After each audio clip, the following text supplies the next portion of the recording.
dia, boa tarde, boa noite. Professor, ao seu dispor. pH é um assunto que participa de qualquer prova envolvendo química. Nessa questão da FUVEST, nós temos a pergunta mais evoluída envolvendo pH e deslocamento de equilíbrio. Olha que beleza! O gás carbônico e o oxigênio são componentes do ar.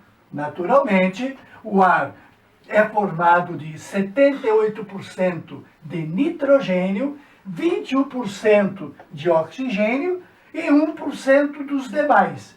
Nesse 1% está o gás carbônico. Portanto, ambos participam do ar. Se dissolve na água, mas apenas o primeiro, quer dizer, o gás carbônico, reage com a água. Dessas reações, duas reações do gás carbônico estão abaixo. Bem, então vejamos. O gás carbônico, ele se dissolve na água. O oxigênio também se dissolve na água, mas com uma diferença total. O gás carbônico, ele se dissolve na água, de gás ele fica dentro da água, porque reage com a água. E na reação do gás carbônico com água, forma ácido carbônico, que tem 2 hidrogênios ionizáveis. Estão mostrados aqui no equilíbrio, um já ionizado. Então, o ácido carbônico produzido está dando cátion H+, e o ânion bicarbonato. Aquele que se chama de bi, curiosamente, porque ele é o primeiro de 2 etapas. O segundo ânion seria o ânion carbonato, aquele de NOx-2. Muito bem. Então, o CO2 se dissolve na água e reage com a água. Está aí a reação num equilíbrio.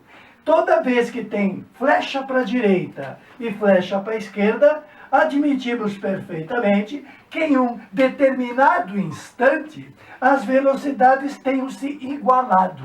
E igualadas as velocidades, as concentrações dos participantes se mantêm inalteradas, se mantêm constantes. E essa quantidade de participante no equilíbrio pode vir a ser alterado, conforme Le Chatelier, aplicando 3 fatores. O primeiro deles é a temperatura. Aumentando a temperatura, esse equilíbrio iria tender para um dos lados, aquele que seja endotérmico. Como se trata de um equilíbrio envolvendo o gás é um segundo fator que alteraria esse equilíbrio. Altera o equilíbrio porque o aumento da pressão diminui o volume. O aumento da pressão faria com que o equilíbrio deslocasse para a direita. Que a turma da direita sinta-se favorecida. A quantidade deles passa a ser maior no novo equilíbrio estabelecido na nova temperatura. E o terceiro fator, nós vamos ver nesse problema. Como eu tenho aqui um equilíbrio estabelecido com gás carbônico, cátion H+, e ânion bicarbonato, se eu acrescentar um dos 3, vai para o lado oposto. Como nesse sistema bonitinho de Roldanna. Se eu ponho alguém que está do lado esquerdo, vem para a direita. Se eu ponho alguém que está do lado direito, vai para a esquerda. E se eu tirar alguém? Se eu tirar alguém, é como eu puxar a cordinha. Vai para o lado que eu tirei. Puxo na direita, a cordinha vem para cá. Bom, então, este é o equilíbrio do CO2 dentro d'água que vai implicar nas nossas alternativas.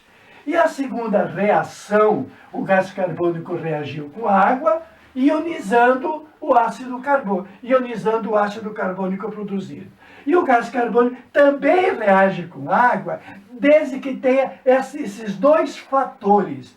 No verde das plantas, na clorofila, sob luz que tenha efeito, haverá a produção de composto orgânico, que no caso é a glicose, e gás oxigênio. E a pergunta, em uma lagoa que contém vegetais imersos, quando ocorre a fotossíntese, o que acontece? Uma dessas 5 alternativas. Então vamos pensar. Vamos pensar nesta afirmativa. Quando ocorre, nós estamos tratando dessa assertiva.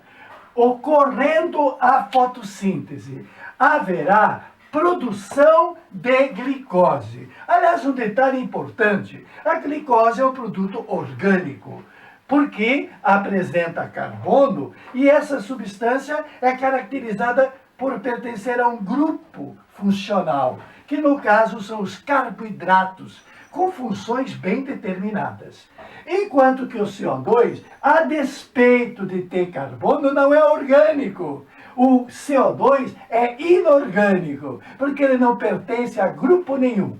Ele não tem as características orgânicas, como, por exemplo, de ser de baixa resistência ao calor. O CO2 resiste muito ao calor.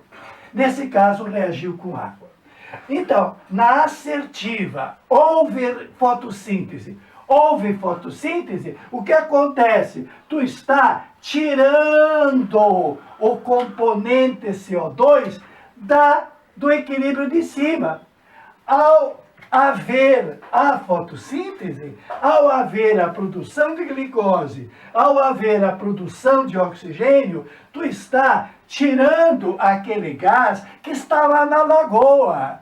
Porque os vegetais imersos, que estão em contato com esse CO2 que está teoricamente dissolvido na lagoa, esse CO2 está sendo tirado do equilíbrio. E se nós analisarmos equilíbrio por esse sistema de Roldan, o que significa tirar o CO2 para usá-lo na reação de baixo. Tirar CO2 para usá-lo na reação de baixo significa puxar a cordinha do lado esquerdo. Simplesmente o equilíbrio químico, que é representado por essa Roldan. Esse equilíbrio químico é representado por esse sistema de Roldan. Muito bem, tirar essa substância é provocar um deslocamento para a esquerda. E o que significa fazer um deslocamento para a esquerda? Fazer um deslocamento para a esquerda é diminuir o H+. Aí está o ponto para tratar de gancho para o pH. Ao usar gás carbônico para fazer fotossíntese, tu estará tirando o gás carbônico da água da lagoa. Tirando o gás carbônico, tu está deslocando o equilíbrio para a esquerda. E deslocar o equilíbrio para a esquerda é diminuir a quantidade de H+. A quantidade de H+, que vai expressar-se por um fator matemático chamado pH, a quantidade hidrogeniônica, a atividade ácida é medida por uma situação matemática. É o logaritmo negativo dessa concentração ou o logaritmo do inverso. Se houve o deslocamento para a esquerda, se houver diminuição de H, o que vai acontecer com o pH dessa lagoa? O pH dessa lagoa vai subir. É isso aí, meu garoto. Olha que beleza. Faça a fotossíntese às custas do CO2. Tira o CO2 de cima, desloca para a esquerda, diminui a quantidade de H, aumenta o pH. Pronto, é isso aí. As alternativas, a concentração de oxigênio dissolvido aumenta. A concentração de oxigênio dissolvido, está aqui, ó. O oxigênio que estava dissolvido na água aumenta. Nós sabemos que o oxigênio, na forma de gás, aquele que nós usamos para entrar na nossa hemoglobina, dando oxihemoglobina, nos dando vida, sem o qual nós morremos, por isso não podemos cheirar certos gases que substituem o oxigênio na hemoglobina. O oxigênio tem que correr solto por todo o nosso organismo e muito. Esse oxigênio, ele não se dissolve na água, ele é muito pouco solúvel na água. Na água, nós temos oxigênio dentro da molécula e temos oxigênio dissolvido entre as moléculas. E se dissolve muito pouco. Ora, este pouco que estava dissolvido dentro d'água vai fazer com que o fato de haver a produção de fotossíntese, a quantidade de oxigênio vai aumentar. Sim, por quê? A entrada do CO2 foi para produzir glicose, que não está sendo considerado no problema, e para produzir oxigênio. Então, a quantidade de oxigênio aumenta. E o que acontece com o pH? O fato de ter deslocado para a esquerda, diminuído a quantidade de H, aumentou o pH. O que acontece com o pH? Aumenta também. Pronto. Alternativa A de amor. A de ao seu dispor.